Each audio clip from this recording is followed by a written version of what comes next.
Salam damai dan sejahtera di dalam nama Tuhan Yesus Kristus. Kita kembali melanjutkan pembacaan dan renungan dari kitab Mazmur. Mazmur 83 ayat 1 sampai ayat 19.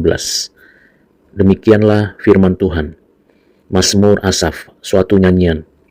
Ya Allah, janganlah engkau bungkam. Janganlah berdiam diri dan janganlah berpangku tangan, ya Allah. Sebab sesungguhnya musuh-musuhmu ribut, orang-orang yang membenci engkau meninggikan kepala. Mereka mengadakan permufakatan licik melawan umatmu, dan mereka berunding untuk melawan orang-orang yang kau lindungi. Kata mereka, marilah kita lenyapkan mereka sebagai bangsa, sehingga nama Israel tidak diingat lagi.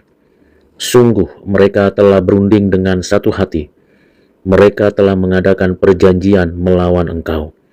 Penghuni kemah-kemah Edom, dan orang Ismail, Moab dan orang Hagar, Gebal dan Amon dan Amalek, Filistia beserta penduduk Tirus.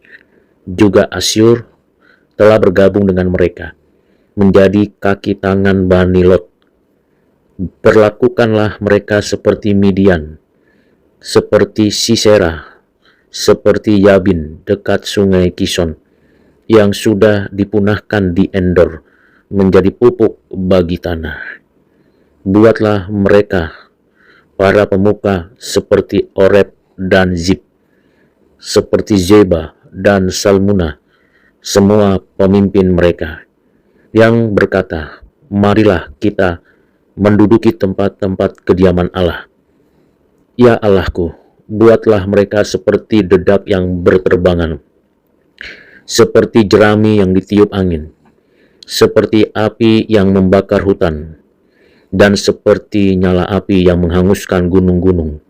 Kejarlah mereka dengan badaimu, dan kejutkanlah mereka dengan puting beliungmu. Penuhilah muka mereka dengan kehinaan, supaya mereka mencari namamu, ya Tuhan. Biarlah mereka mendapat malu dan terkejut selama-lamanya. Biarlah mereka tersipu-sipu dan binasa, supaya mereka tahu bahwa Engkau sajalah yang bernama Tuhan, yang Maha Tinggi atas seluruh bumi. Demikianlah firman Tuhan untuk kita dengar dan renungkan. Saudara yang kekasih di dalam Kristus, Mazmur 83 ini terbagi atas dua bagian besar. Bagian pertama adalah keluhan perihal musuh Allah, musuh orang percaya. Dan bagian kedua berkaitan dengan hukuman murka yang dinubuatkan untuk orang-orang yang berbuat jahat. Mari kita telusuri bagian yang pertama. Mazmur 83 ini merupakan mazmur terakhir yang ditulis di bawah nama Asaf. Sama seperti kebanyakan mazmur lainnya, mazmur ini ditulis menyangkut kepentingan umum dengan menyinggung penghinaan yang dilontarkan musuh-musuh Allah, musuh-musuh gereja Tuhan. Mereka ingin menghancurkannya. Ada beberapa yang berpendapat bahwa mazmur ini ditulis pada waktu orang Moab dan Amon, yakni Bani Lot, yang dibicarakan di sini mengancam tanah Yehuda di zaman pemerintahan Yosafat. Mereka ini memimpin persekongkolan, dibantu semua bani lain yang disebut-sebut di sini. Kita, sebagai orang Kristen yang membaca Perjanjian Lama dan Perjanjian Baru, dalam Mazmur 83 ini, kita juga bisa mengaitkan pembacaan ini dengan kisah dalam 2 Tawarik pasal 20 ayat 1 yang mengatakan bahwa Bani Moab, Amon, dan bani-bani lain menyerbu negeri itu. Ada pula yang berpendapat bahwa Mazmur ini ditulis dengan mengacu kepada semua persekongkolan bangsa-bangsa tetangga yang melawan Israel, mulai dari yang pertama sampai yang terakhir. Di sini sang pemazmur mengajukan permohonan dan permintaan supaya Allah tahu melalui laporan tentang semua rencana dan upaya untuk menghancurkan Israel, ditulis pada ayat 2-9. Dan berkaitan juga dengan demi keadilan dan kecemburuan Allah, baik untuk jemaatnya maupun kehormatannya sendiri, melalui doa yang dipanjatkan sepenuh hati, untuk menggagalkan upaya mereka, supaya jemaat dilindungi, musuh-musuh direndahkan, dan supaya Allah dimuliakan. Ini dapat dibaca ditelusuri dari ayat 10-19. Dengan menyanyikan Mazmur ini, kita dapat menerapkannya terhadap para musuh gereja, semua kekuatan dan golongan yang menentang kekristenan, sambil menyampaikan kepada Allah perihal persekongkolan mereka terhadap Kristus dan kerajaannya. Dalam menyanyikan Mazmur ini, kita juga boleh bersukacita dalam pengharapan bahwa semua rencana mereka akan digagalkan dan pintu-pintu neraka tidak akan menang melawan gerejanya. Saudara yang kekasih di dalam Kristus, kalau kita ingin menggali lebih mendalam lagi perihal keluhan terhadap musuh pada ayat 1-9 yang memberikan gambaran tentang doa, nyanyian yang disampaikan kepada Tuhan. Nyanyian ini merupakan nyanyian permohonan supaya Allah tampil atas umatnya yang telah disakiti dan diancam, dan supaya Allah, hakim yang adil itu, melawan orang-orang yang berbuat salah. Dalam hal ini, kita tahu bahwa pembalasan datangnya dari Allah. Kadangkala kita melihat seakan-akan segala yang tidak adil terhadap umat Allah dibiarkan, seperti tidak diperhatikan. Namun, kita harus tahu bahwa tidak pernah Tuhan Allah membiarkan umatnya, tetapi memberikan ruang untuk umatnya bertobat, mengandalkan Tuhan, dan bersandar kepada Tuhan. Dalam hal ini pemazmur meminta supaya kiranya Tuhan Allah berbicara kepada mereka, kepada umatnya. Dan kita percaya bahwa pemeliharaan Tuhan atas umatnya dapat melindungi umatnya dari musuh-musuhnya dan memberi kebebasan untuk umatnya tetap bersandar kepada Tuhan dengan penuh keyakinan dan tidak mengalami kekecewaan. Dalam hal inilah, sebagai umat Tuhan dalam kondisi dikelilingi oleh musuh-musuhnya, kita mau kiranya Tuhan Allah yang mematahkan permufakatan jahat dan menghancurkan rencana-rencana jahat dari mereka yang melakukan kejahatan.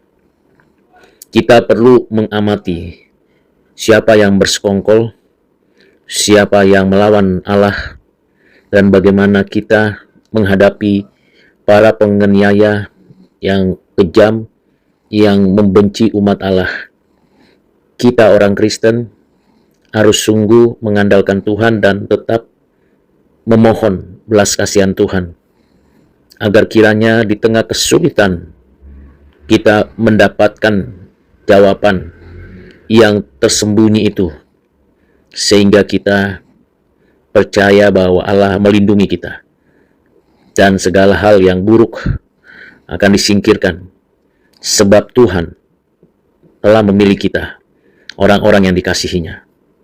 Dan kita berserah kepada Tuhan agar kiranya hal-hal yang busuk, hal-hal yang cemar meninggalkan kita, bahkan kemunafikan dan permufakatan licik haruslah kita tolak dan singkirkan. Kita tidak mau terkecoh oleh keinginan dunia. Kita rindu kiranya tujuan Tuhan dinyatakan di tengah-tengah persekongkolan orang-orang jahat yang mau menghancurkan orang percaya. Kita bersyukur karena Tuhan senantiasa menolong kita dan memberikan kita kemenangan. Dan kita tetap bersabar di tengah-tengah kesulitan tersebut. Saudara yang kekasih di dalam Kristus, dalam hal inilah pemazmur berdoa kepada Tuhan Allah atas nama jemaat, agar kiranya Tuhan menyatakan keadilannya, penghakimannya, dan penghukumannya, menghancurkan orang-orang yang bertindak jahat kepada umat Tuhan, melawan kehendak Tuhan, dan pemazmur berdoa kiranya Tuhan menyatakan kehendaknya. Dalam hal ini, kita tahu bahwa memang ada orang-orang yang melawan Tuhan, mengalami kesulitan, kesusahan. Selain itu, pemazmur juga berdoa meminta kiranya pasukan musuh itu dihancurkan, dan mereka akan disingkirkan dan dihukum oleh Tuhan. Pemazmur memohon kiranya para pemimpin mereka itu juga dihukum dan dibinasakan. Ini adalah sebuah permohonan untuk mereka yang melakukan kejahatan, mereka yang mendiami tempat-tempat kediaman Allah, mereka yang berupaya melakukan tindakan kejahatan. Dengan demikian, saudara yang kekasih di dalam Kristus, pemazmur menggambarkan bagaimana seharusnya kita berdoa dan meminta kepada Tuhan, sehingga kita betul-betul mengalami ketenangan dan keyakinan yang penuh bahwa kita mendapatkan perlindungan dan tidak berada di dalam kesulitan. Sekalipun mungkin saja kita seperti terombang-ambing, tapi Tuhan akan menghukum mereka yang melakukan kejahatan, dibakar seperti jerami dan ditiup angin seperti sekam. Dan mereka yang melakukan kejahatan akan dihukum binasa, seperti yang ditulis dalam Injil Yohanes pasal 3 ayat 16. Siapa yang tidak percaya berada dalam kebinasaan. Pemazmur menggambarkan bagaimana Tuhan Allah menyatakan kasih-Nya, sehingga kita tidak mengalami ketakutan dan tidak menghadapi kehinaan. Tapi mereka yang melakukan kejahatan sedang berada dalam ketakutan dan kehinaan. Kita sebagai orang Kristen melalui kesulitan itu menjadi sarana pertobatan kita, supaya kita mencari nama Tuhan. Dan ini menjadi sarana yang baik untuk kita meninggikan Tuhan Allah dan menghormatinya. Sehingga kita sebagai orang Kristen benar-benar meninggikan nama Tuhan. Tuhan Allah yang berjanji, Tuhan Allah yang menyertai umatnya. Dan kita tahu dengan sadar bahwa Tuhan Allah berdaulat mutlak dan tidak ada yang lain atas segala sesuatu, atas bumi ini. Kiranya Tuhan menolong saya dan saudara menjalani kehidupan yang baik dan benar, dan kita percaya bahwa Tuhan senantiasa bersama dengan umatnya, kendati pun kita dalam kesulitan di muka bumi ini. Tuhan Yesus memberkati saudara sekalian. Amin.